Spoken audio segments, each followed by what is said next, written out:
Bihira po sa ating panahon ang mayroong malaking panahong na iuukol sa spiritualism. Mas marami po sa tao ngayon ang pinagkakaabalahan, yung pagkita ng pera, sa mga kabataan, paghanap ng asawa, ayan, at paghanap ng karangalan. Pag may karangalan na, may poder na, ayaw nang umalis.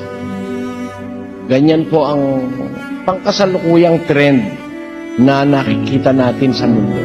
Ito'y nakita rin ni San Pablo nung una. Kaya sabi niya, huwag kayong magsiayon sa mood, sa takbo ng sanlibutang ito.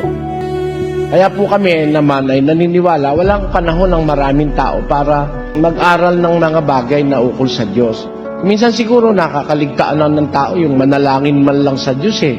Hindi na siguro nakagagawa ng iba.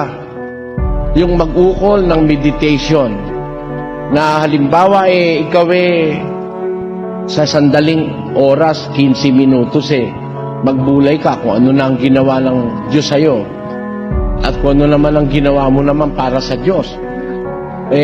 Bihira na po siguro yung merong ganong mga pagkakataon pang naiuukol sa kanilang buhay.